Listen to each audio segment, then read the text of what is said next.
And before I get started, I gotta do my coconut.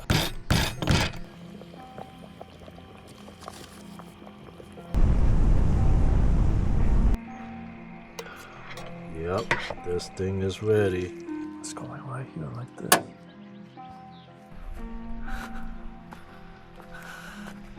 And up there.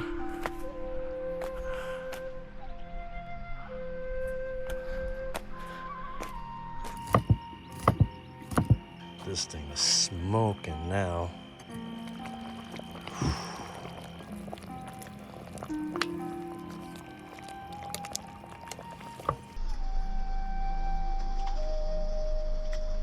I'm gonna also make some food for Kash, which will just be some ground beef, potatoes, cauliflower, some mushrooms. I got some corn on the cob.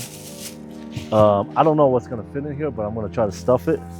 I got some celery, and these were green beans that I picked from the garden, some carrots, some cilantro. So I'm just gonna chop all this stuff up. Whatever will fit in there will go into the curry, and whatever doesn't fit is gonna go for Kash's pot, which I'm gonna use the same pot afterwards. So he's gonna get a little bit of coconut flavored curry in his food too. So cool to be cooking out here. Such a beautiful night. Got this chuck roast, ground beef. This is looking good. Ooh. There you go. Get it in. Get it in, church. And this thing is gonna cook until the chicken meats falls off the bone. Oh my goodness. This is way better than any Thai restaurant. Right here, live in Sedona. Kind of flexing on the gram. Not really. It's just normal life.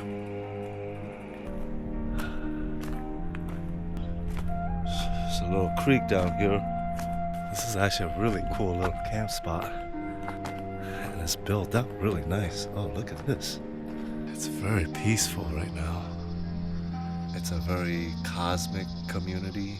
The meek shall inherit the earth.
Alright, this is the camp spot for tonight. About to get dinner started.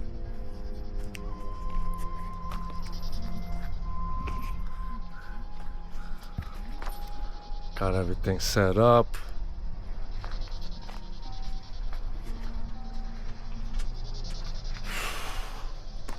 It's a really nice little view here.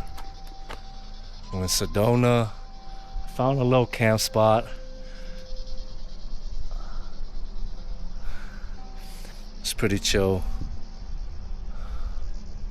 I'm gonna explore here some more, so I just want to find something quick and easy before I start venturing off.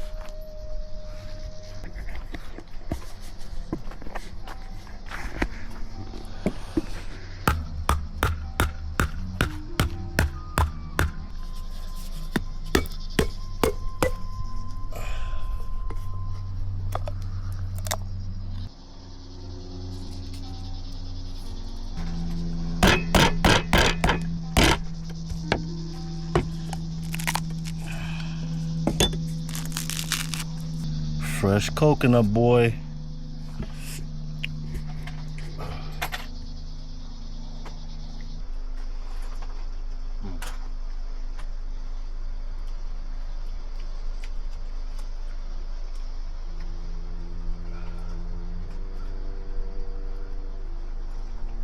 Look at this beautiful sunset. And I'm about to hook up a little dinner. I'm making chicken curry, coconut curry.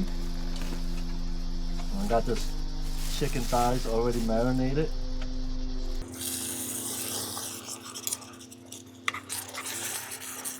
So we're gonna grill it for a little bit.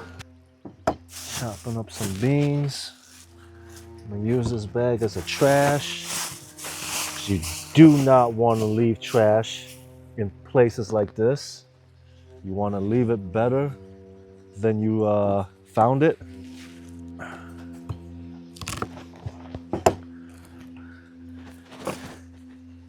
Beautiful night in Sedona. All right, stick this in here. I like my beans really, really nice and soft.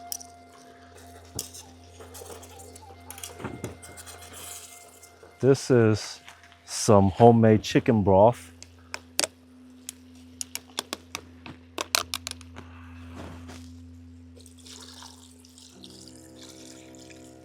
Pour some here.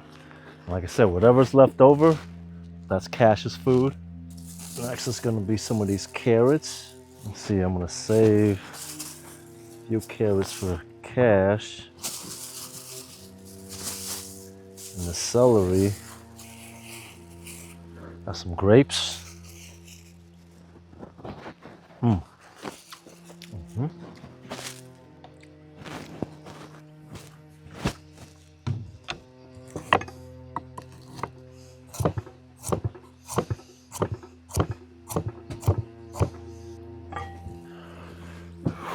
Woo! Ooh, that smells good. That smells good.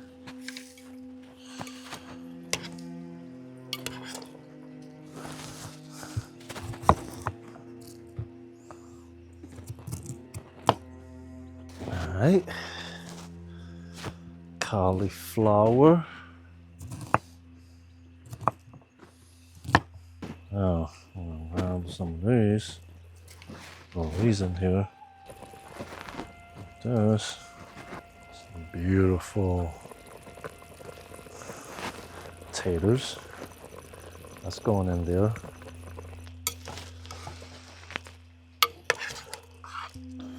So I'm just cutting these tomatoes into big chunky pieces because that's going to add to the broth. A lot of people don't put tomatoes in like a curry stew. I do, just because I just love the flavor. I think it adds that little layer of sweetness. All these tomato juices are gonna infuse. I haven't even seasoned it yet, and it's already starting to look good. I learned to put corn on the cob in stews from like the South, like Southern food, gumbo. I just started putting that into everything else now. All right, this is basically my seasoning, and it's my curry paste. And it's basically a few tablespoons of my lion's mane and cauliflower puree soup with chicken broth. And then I added a bunch of curry powder and some lime peel, coriander, cumin. So I basically just had this, and I'll make one of these pastes like from scratch one of these days. And this thing is bubbling right now.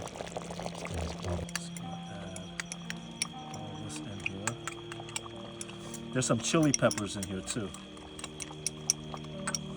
This is some organic coconut milk. I would have used my real coconuts, but I don't really have the time for it right now. Get you guys to see this. Look how nice this thing is looking.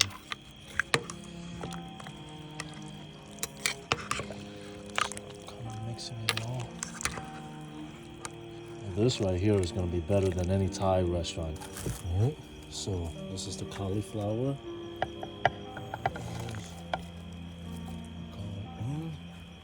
So let that cook.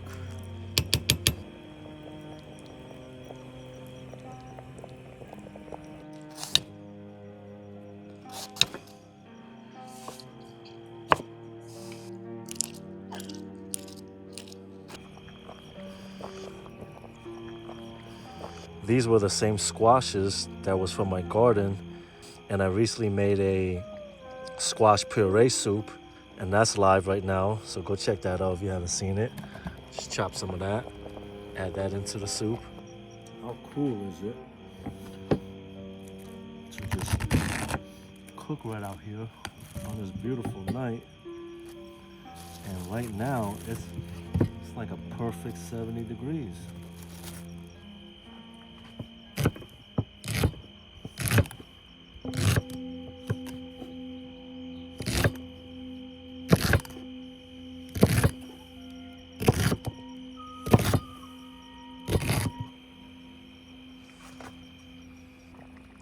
So the celery is gonna give it really nice flavor, sealing it all together. All right.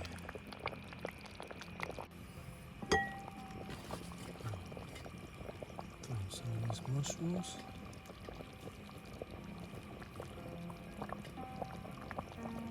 These are pink oysters.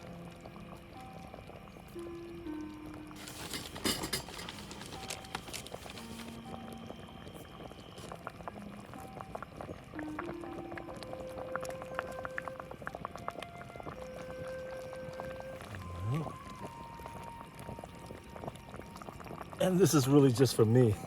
I'm about to cook another one of this for Kash. But this will make a really nice meal prep. And also, but I'm gonna see a couple of my friends on this trip.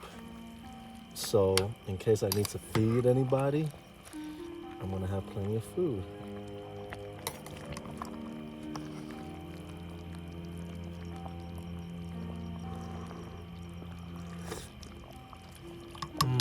They're so good already.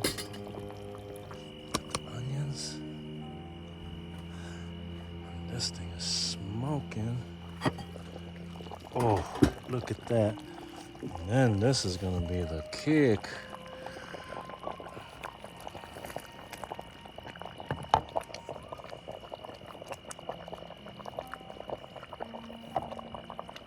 All right.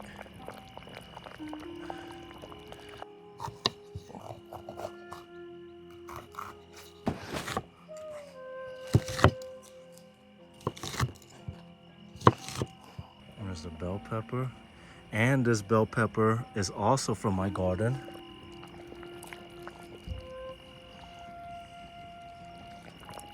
Cooking is very therapeutic. I guess you're working with your hands. It's a very intimate activity. It's, something everybody needs to learn and do and appreciate. Our food is our medicine. We're putting this stuff in our body.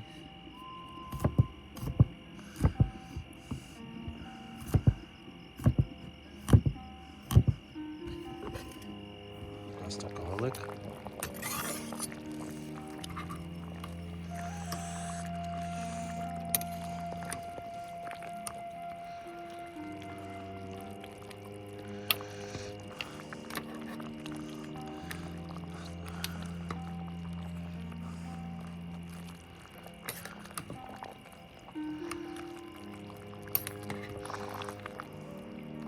Now, I'm gonna add in a big batch of the cilantro.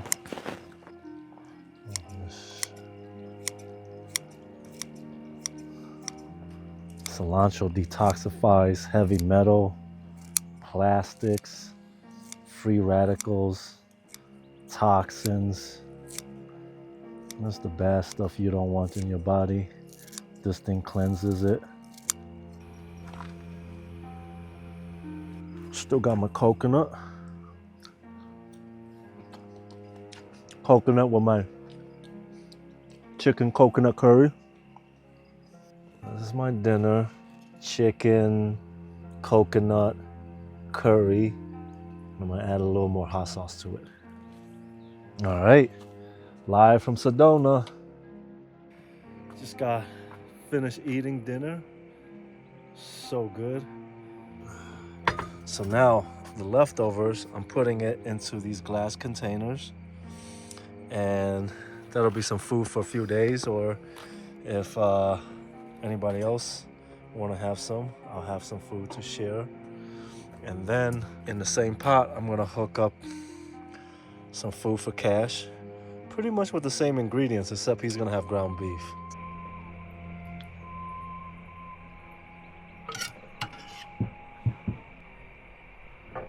Oh, this is all full. I'm just gonna let it cool down a little bit even before I close them up. Still got a little bit of broth left. So I got my little Yeti mug.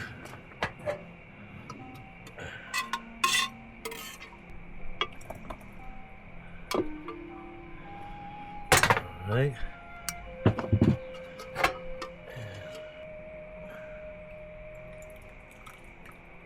This little gravy, it could be like a really nice sauce base to cook something else. So we're just gonna let these cool off right here. I got some wild rice, chuck roast, grounded up beef, grass fed. And this was the vegetables that I had in the curry. Look at this guy looking at, you about to eat. Okay.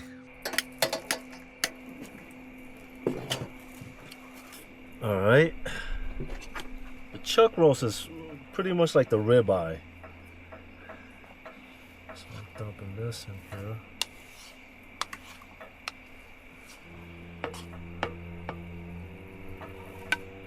He knows this is for him.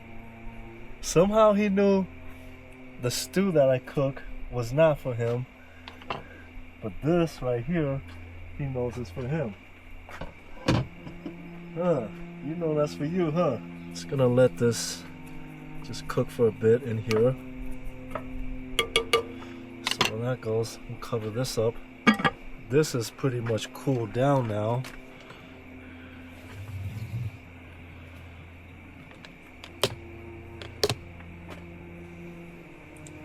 Oh, this is gonna be so good. These portions are good enough for 2 people, one of these. So that's pretty much like 6 meals right here.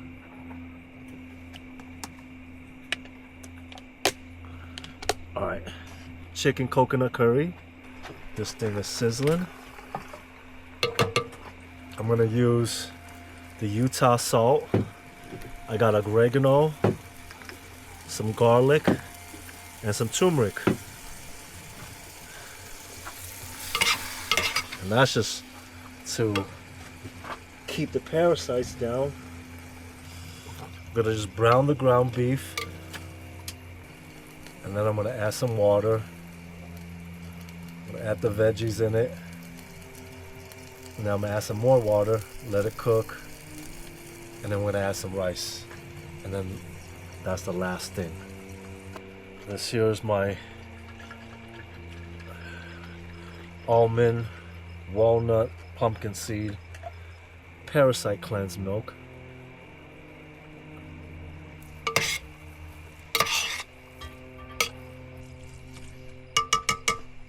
Just out here, cosmic light surfing. Ground beef is looking pretty good.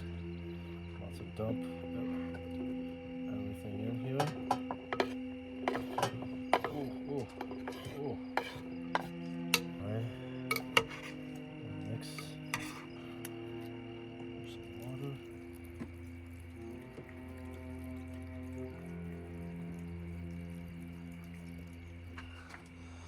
Now, food for Kash. All right, this thing is cooking pretty good. I'm just gonna put everything in here and just let it do its thing. I'm gonna start with the cilantro. It is good enough for me. It's good enough for Kash.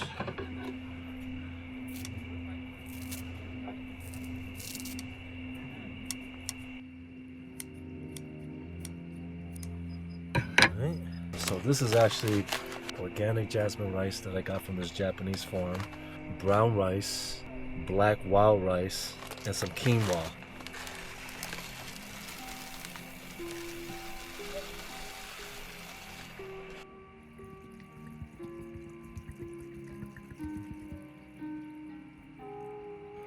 This is garlic, some salt from Utah, some turmeric. This is oregano. And I'm pretty much gonna let this cook for like about an hour. So I'm gonna let everything fuse and blend in. That's what it's looking like. Oh, this is looking good. So I got this on simmer. It is steaming. Kash's dinner is about to be served.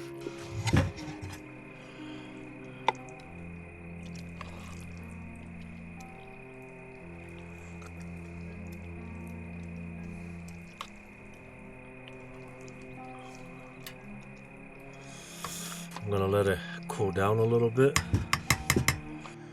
And that's Kash's dinner.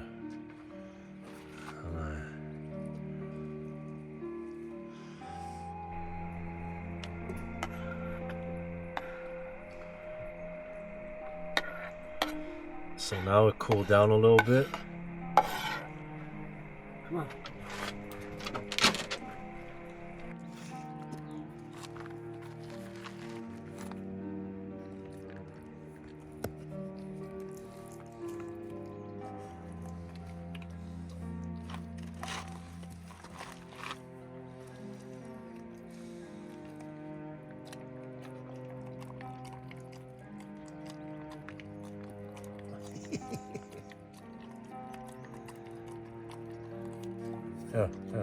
Here, get all the rest.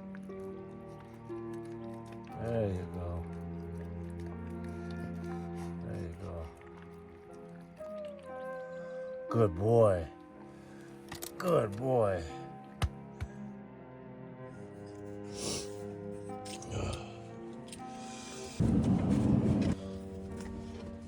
Stay close.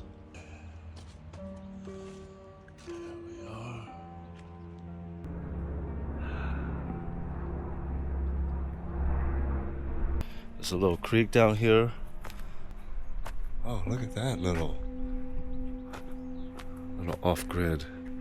I don't know if somebody's staying in there, so I don't want to intrude too much, but it's like a little tent, tiny home.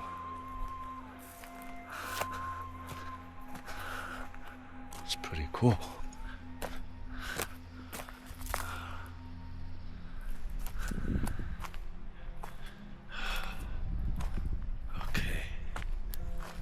Not sure how to get down there, but we'll figure it out.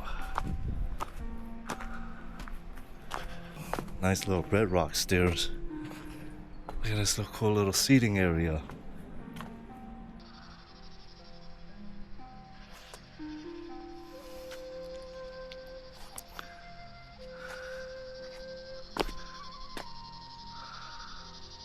It's very peaceful right now.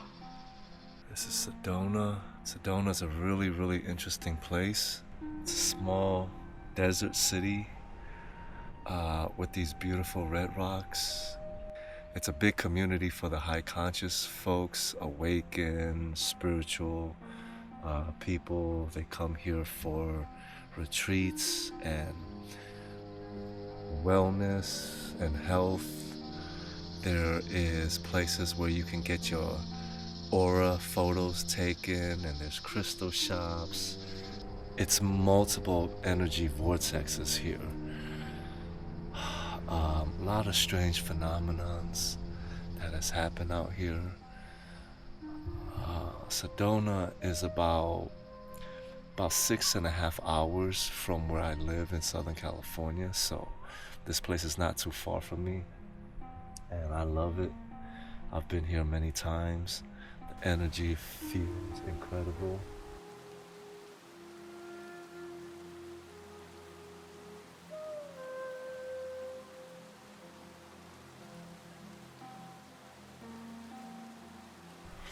I was here in 2019, and that was one of the most pivotal points. Energetically, that was the most pivotal points of my life. I went through about 18 months, a year and a half of my dark night of the soul, and it was really, really intense. I came to Sedona right after, at the early fall of 2019, and it changed my life. The energy, it was really intense. It's still hard for me to describe it, of like what went down, and all the magical things that I see, from hawks, from the animals, from just feeling the energy. There was one time I was on a cliff, and I was meditating, and there's no clouds in the sky. The clouds, it was all blue skies, except for one cloud, like right above my head. It wasn't like a scare, it was just like a big, massive cotton ball, cumulus cloud on top of my head. And I felt it like shooting down, or there was an energy connection to it. There was a lot of downloads and activations on that trip. And it was early fall of 2019, and it really prepared me for what was to come, which was 2020. And we all know what happened after that. By 2020, I was expecting some kind of major event to happen, and sure enough, it did. It's going to be turbulence. Whatever happens, it's going to be turbulence in the lower timelines, in the lower matrix. But at the same time, it's heaven and hell on earth in the same realm, in the same physical realm. So in that sense, it is going to be very heavy and dense, and even traumatizing and painful, and a lot of suffering that's going to be going on. It's these purges that is happening, and it will be a major, beautiful shift that is taking place. I still talk to a bunch of my friends, and they're still connected to the matrix. And what I mean by that is, they're still working. They got jobs, they got businesses to run, they got contracts, obligations, fiduciary duties, stuff like that. They're still connected, relying on a lot of the system, which is pretty much like everybody, or the majority of people. And they're waking up. A lot of them are waking up. A lot of them are realizing, like, hey, there's something seriously wrong with everything, from government to finance to education to media to entertainment to the food system, like just everything. There is a lot of fear from, oh my God, is everything collapsing? Is everything falling? That is what I call like the 4D rabbit holes.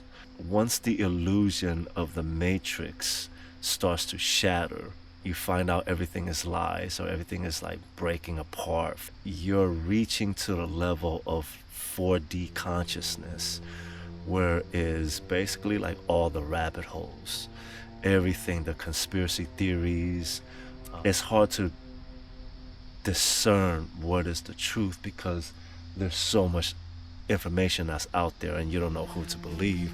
TikTok is saying a bunch of stuff, Instagram is saying a bunch of stuff, X is saying a bunch of stuff. There's YouTube videos, there's then there's the mainstream news, and all the talking heads, and the influencers, and the celebrities. So it's just so much stuff out there. And then not to mention the books, and the magazines, and just so much. And It's hard, and everybody is so full of fear. There's NPCs out there, there's toxins, and there's a massive element of spiritual warfare where the dark energy has infiltrated, and there's parasites that are manipulating thoughts and actions, and there are parasites that are controlling the host, talking to other hosts that are also infested with parasites, and that fear is spreading amongst the lower matrix and the lower third dimension and lower fourth dimensional mentality realm. And this is what I call the black pills. Taking the black pills. You know, you either take the blue pill and stay asleep, take the red pill and you wake up and everything changes, or you take the black pill where it's like, it's just all doom and gloom. That's for those that are not connected energetically to source, that is not aligned to nature. These are the folks that are not connected to source. They're not grounding. They're not absorbing the energy from the ether. They don't have a lot of cosmic knowledge, and they're not praying, or they don't have a strong faith in God or understanding the quantum realm. The people that are in a lot of fear of what's going on right now don't have a strong connection with the divine, with the energy, with the force, not understanding the karmic wrath that is going on, that have not fully cleared their body vessels. But the old programming is the villain always wins, or the villain always gets away, and the big companies always wins, and the little guy always loses. And the belief of the little guy winning is slim or next to none. However, the meek shall inherit the earth. That is a very powerful statement. And that's where this paradigm shift, this higher consciousness, this spiritual awakening, this awakening means action. It means to activate within self, to understand that you are a source node. It is a self-realization that you are a fractal node of source, of the all one creator, God, universe, ether, whatever you want to call it, infinite intelligence, the quantum vacuum. It's all that is connected, of the same material, of the same infinite source, and these entities that are also of the same source. And we're here for the experience, to understand the dynamics between light and dark, and to experience that from dark to light in this physical realm. A man is a mortal God.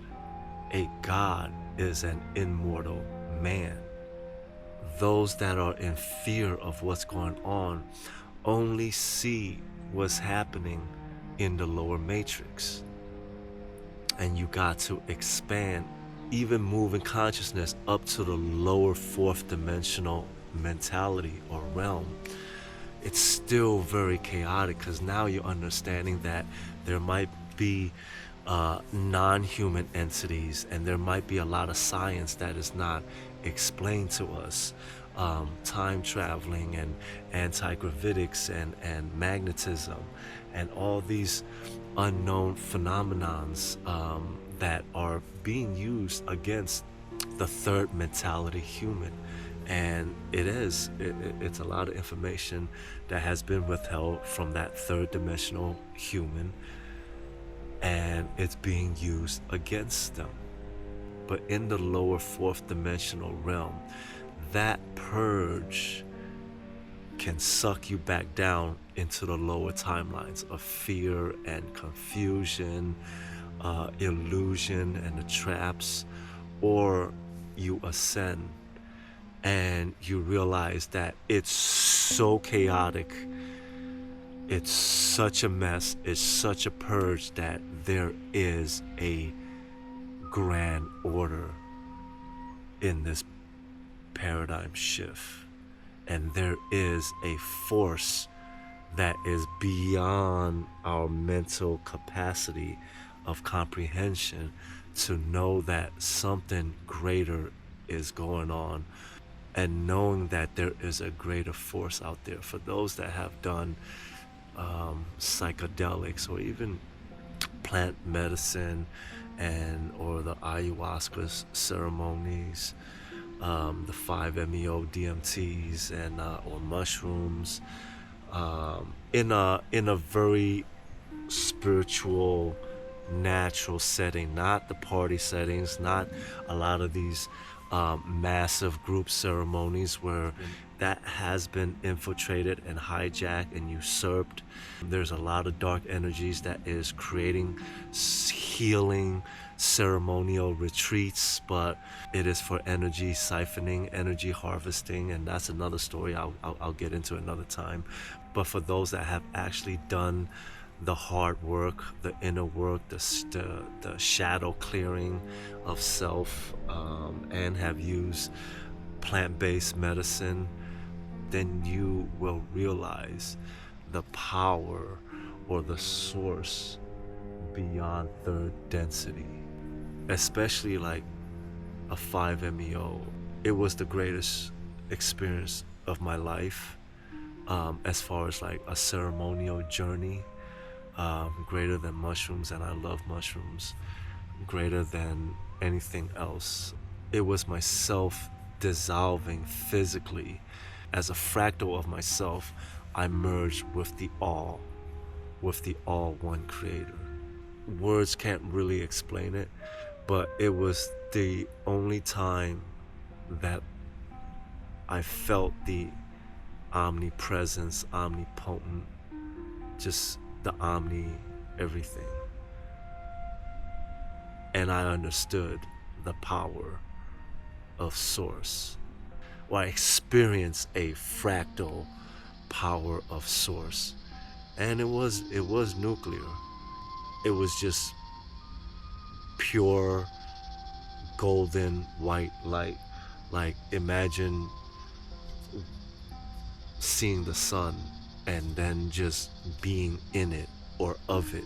Anyways, I don't want to digress, but I brought that up for those that have experienced this or experienced something like this. You can understand the power or the force of the light of God, of the universe. It's the most powerful force, nature. The power of an F5 hurricane or a tornado, the power of a massive volcano eruption or an earthquake or a thunderstorm, lightning. These are massive, massive power that we can't really comprehend. That power is greater than anything else. And none of the deep state, none of these bad actors, there are no comparison to that. There is no, so I guess my whole point is there is no dark versus light. It's all light. The dark is of the light, is a fractal source of the light, created for us to experience the polarity or the dynamics between good and evil. But there's no battle between good and evil, like evil is this one force and light is this one force and it's clashing. They're not equal. They are of the same force. For you to experience and then understand the difference between that force. So there's nothing to fear. There's really nothing to fear. And now, as a collective, as we wake up, we're purging all these things. This is not business as usual where the villain wins all the time. The villains has been dropping like flies, especially in this last decade. More than ever, they're losing power so much, and everything that is happening in the collective, all the events are precisely scripted to wake up the rest of the general population. And that's where we're at. And the thing is, me telling this to somebody, they're not going to believe it, or they're not going to even watch this video. You can't tell somebody something. It's an inner knowing. Like the videos and other people talking about this can only plant seeds. And then hopefully one day everything just clicks. After a certain amount of synchronicities, of events, of just seeing things, and the spiritual journey, no matter where the person is at consciously in life and where they're at their spiritual journey, and then all of a sudden everything clicks. And when everything clicks, it's like that radio dial again. It's static, static, static, and maybe you get a little signal here and there, and then when you hit that right frequency, all of a sudden the message becomes clear and you get it. Or you can use the analogy of the lens, you know, like binoculars or a telescope. It's blurry, blurry, blurry.